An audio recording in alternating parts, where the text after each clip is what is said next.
रोशनी की ओर, अज्ञानता से ज्ञानता की ओर कर 3 प्रजनन एक शुभारंभ आज के महाकुंभ 2025 के प्रेस मीट का।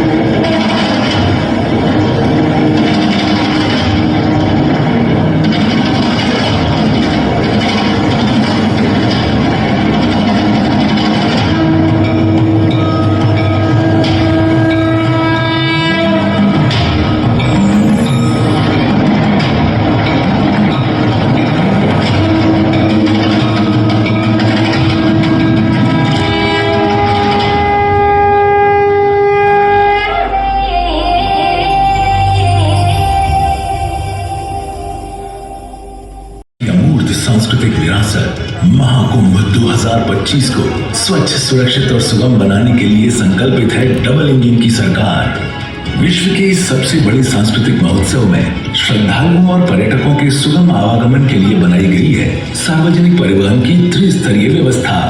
उत्तर प्रदेश राज्य सड़क परिवहन निगम 7,000 से अधिक बसों का संचालन करेगा, तो वहीं रेलवे प्रशासन महाकुंभ में 900 से अधिक आउटगोइंग मेरा स्पेशल ट्रेनें चलाएगा। मौनी अमावस्या पर 300 से अधिक स्पेशल ट्रेनें श्रद्धालुओं और पर्यटकों के लिए सुनिश्चित करेंगी सुगम और सुरक्षित आवागमन। इस महाआयोजन के दौरान यात्रियों की सुविधा के लिए प्रयागराज के 9 रेलवे स्टेशनों पर यात्री सुविधाओं का विकास कराया गया है। साथ ही भीड़ प्रबंधन के लिए व्यापक कार्य योजना के साथ ही यात्रियों की सुविधा के लिए कराया जाएगा मल्टी लैंग्वेज अनाउंसमेंट। तो वहीं वायु मार्ग से आने वाले यात्रियों की सुविधा के लिए भी किए गए हैं व्यापक इंतजाम। महाकुंभ 2025 में अमृत स्नान का पुण्य कमाने आओ चले महाकुंभ, हर कदम महाकुंभ की ओर। बिल्कुल हर कदम हो। माननीय योगी जी के निर्देश पर यहाँ पर आए हैं। माननीय योगी जी ने कुंभ को भव्यता और दिव्यता तो प्रदान की ही है, लेकिन जो इसके सांस्कृतिक चेतना है कि कश्मीर से कन्याकुमारी तक, कामाख्या से कटक तक, प्रत्येक राज्य की राजधानी में जाकर हम आमंत्रित कर रहे हैं यहाँ के सरकारी तंत्र को, यहाँ की जनता को, धार्मिक व्यक्तियों को, सभी को कि इसमें आप सब आमंत्रित हैं। आप सब जानते हैं कि कुंभ महाकुंभ 12 साल बाद आता है और ये एक विलक्षण समागम है जिसको पूरा विश्व बड़ी उत्सुकता से देखता है। इतना विशाल समागम, कोई सांस्कृतिक समागम या धार्मिक समागम, ये अनूठा है पूरे विश्व में। इसका प्रबंधन, इसमें आस्थाओं का जो सैलाब और सांस्कृतिक भावनाओं से सरोबार जनता आती है, ये निश्चित रूप से पूरे विश्व के लोगों के लिए एक उत्सुकता है, एक विलक्षणता है। जहां हम लोगों के लिए इसका पौराणिक महत्व है और धार्मिक आस्थाओं का प्रतीक है, वहीं ये राष्ट्रीय एकता का भी प्रतीक है, क्योंकि इसमें संपूर्ण भारत ही नहीं, विश्व में जहां भी सनातन प्रेमी रहते हैं, सनातन के से आस्था रखने वाले लोग रहते हैं, वो इसमें शिरकत करते हैं और अपनी धार्मिक आस्थाओं की पूर्ति करते हैं। प्रयागराज एक वैसे भी धार्मिक स्थल है जहां माँ गंगा, माँ यमुना, माँ सरस्वती तीनों का संगम है। इस संगम स्थल पर यह इस बार आयोजन हो रहा है। महाकुंभ की विलक्षणता को देखकर यूनेस्को ने इसको मानवता की अमूर्त सांस्कृतिक विरासत कहा। इसकी अद्भुतता को देखकर इसको एक विलक्षण मानवता का अमूर्त विरासत कहा। ये मोदी जी के मार्गदर्शन में और योगी जी के नेतृत्व में इस बार बहुत ही बेहतर इंतजामात से, भव्यता तो उसमें है ही, दिव्यता तो है ही, भव्यता प्रदान की जा रही है। मैं आप सबको आमंत्रित करता हूं, आपके माध्यम से पूरे झारखंड वासियों को भी आमंत्रित करना चाहता हूं। इस दृष्टि से कल हम लोग यहाँ के माननीय राज्यपाल संतोष गंगवार जी से भी मिलेंगे, उनके माध्यम से भी जनता को आमंत्रित करेंगे। इसकी विलक्षणता के कुछ बिंदु मैं आपके सामने रखना चाहता हूँ। जो प्रबंध सरकार कर रही है, 2019 में भी कुंभ हुआ था प्रयागराज में, और उसका प्रबंध तंत्र, उसकी भव्यता और दिव्यता आज तक लोग कायल है। उसके योगी जी की सरकार के समय हुआ था, अब उससे भी बेहतर हो रहा है। उससे बेहतर क्या क्या इंतजामात हुए हैं माननीय योगी जी के नेतृत्व में और माननीय मोदी जी के मार्गदर्शन में, थोड़ा उस पर आपको प्रकाश डालूंगा। और जो उसकी भव्यता और दिव्य स्वरूप मिल रहा है, ये संभावना है कि इस बार लगभग 45 करोड़ श्रद्धालु, संत महंत, धार्मिक गुरु, धर्म से जुड़े हुए व्यक्तित्व और विश्व से जो भी आस्था रखते हैं सनातन में, वो लोग शिरकत करेंगे। इनके इंतजामात के लिए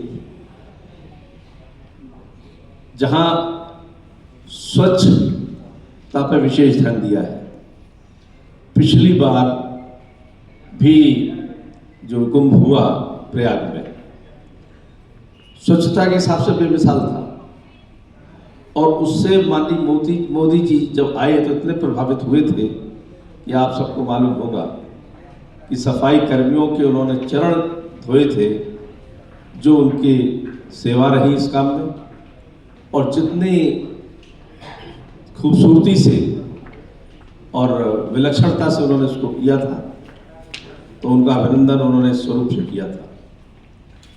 इस बार भी क्लीन कुंभ और ग्रीन कुंभ, ये उद्देश्य लेकर हमारी सरकार चल रही है।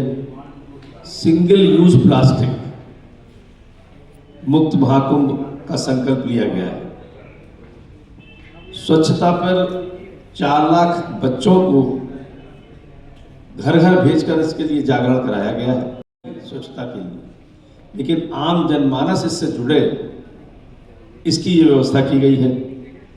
और ग्रीन कुंभ के लिए लगभग 3 लाख पौधों का आरोपण किया गया है यहाँ पर, जिससे कि वहाँ पर पर्यावरण भी शुद्ध हो और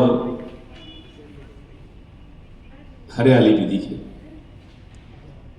दूसरा विषय आता है कि स्वास्थ्य का, क्योंकि जितने भी लोग, इतने बड़ा समागम होगा, हारी बीमारी व्यक्ति के साथ लगी होती है। ईश्वर से प्रार्थना है कि ऐसा कोई बीमार ना पड़े, लेकिन इंतजामात होने चाहिए, और उसको देखते हुए विशेषज्ञ चिकित्सकों के बड़े पैमाने पर वहाँ तैनात किया जा रहा है। परेड ग्राउंड है एक वहाँ पर, उसमें 100 बेड का अस्पताल बनाया गया है। 20 बेड के 2 और 8 बेड के छोटे अस्पताल भी तैयार किए गए। 10-10 बेड के 2 ICU, आर्मी से भी मदद ली गई है, आर्मी हॉस्पिटल भी बनाए गए हैं वहाँ पर। इन अस्पतालों में 24 घंटे डॉक्टर्स की तैनाती होगी। डॉक्टर्स भी होंगे, पैरामेडिकल कर्मचारी भी होंगे, महिला कर्मचारी भी होंगी, बच्चा जच्चा वार्ड भी अलग होगा, क्योंकि बाय द वे कोई डिलीवरी हो तो उसको भी पूरी सुविधा मिल सके, यह सोचा गया है स्वास्थ्य की दृष्टि से। पहली बार महाकुंभ को डिजिटल बनाया जा रहा है। डिजिटल का मतलब कि महाकुंभ की वेबसाइट, ऐप 11 भाषाओं में, AI चैटबॉट, लोगो, वाहनों के लिए QR आधारित पास होंगे। वहां बहुभाषाई डिजिटल खोया पाया केंद्र होगा। स्वच्छता एवं टेंटों की ICT निगरानी होगी। भूमि और सुविधा आवंटन के लिए सॉफ्टवेयर का इस्तेमाल हुआ है। स्वचालित राशन आपूर्ति प्रणाली, ड्रोन आधारित निगरानी, आपदा प्रबंधन के लिए 530 परियोजनाओं की निगरानी। इस तरह से इसको डिजिटल सेवाएं भी ली गई हैं इसको डिजिटलाइज करने के लिए। इसके साथ ही स्मार्ट पार्किंग की व्यवस्था की गई, क्योंकि हजारों लाखों की संख्या में वाहन आएंगे, तो 101 स्मार्ट पार्किंग बनाए गए हैं वहां पर, जिनमें प्रतिदिन 5 लाख वाहन पार्क किए जा सकेंगे। इसका क्षेत्रफल 1867.04 हेक्टेयर में ये पार्किंग स्थल होगा। 2019 में 1103.29 हेक्टेयर था। इस बार इसको बढ़ाकर 1867, लगभग 1.5 गुना। 44 घाटों पर पुष्प वर्षा की जाएगी।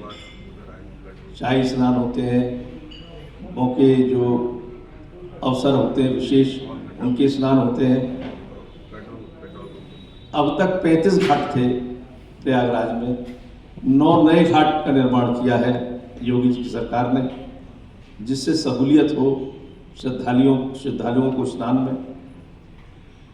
और जैसे मुंबई में मरीन ड्राइव है, उसी तर्ज पर 15.25 किलोमीटर के क्षेत्र में एक संगम से नाग वासुकी मंदिर और सूरदास छतनाग से करजन ब्रिज के समीप महावीरपुरी तक रिवर फ्रंट बनाया गया है, बहुत खूबसूरत।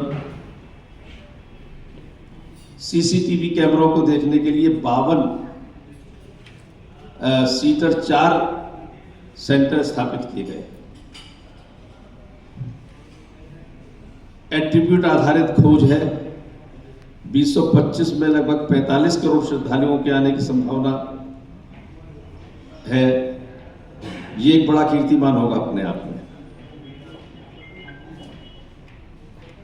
कितने लोग आए हैं, इसकी काउंटिंग कैसे होगी?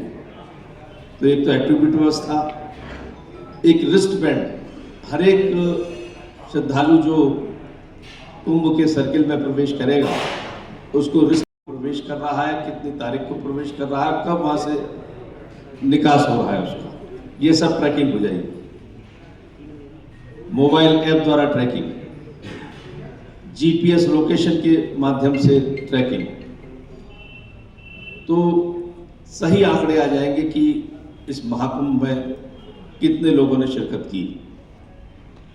अनेकता में एकता, भारत की विशेषता, इसका शाश्वत और समेकित जय घोष है ये महाकुंभ। ये मैं आपको बताना चाह रहा था कि ऐसा दिव्य और भव्य जो आयोजन है, हमारी डबल इंजन की सरकार, मोदी जी की केंद्र में और योगी जी की प्रदेश में, ये दोनों मिलकर इस आयोजन को एक भव्यतम और दिव्यतम रूप देना के लिए कटिबद्ध है, प्रतिबद्ध है। मैं पुनः आप लोगों को आमंत्रित करता हूं उसमें आने के लिए। धन्यवाद।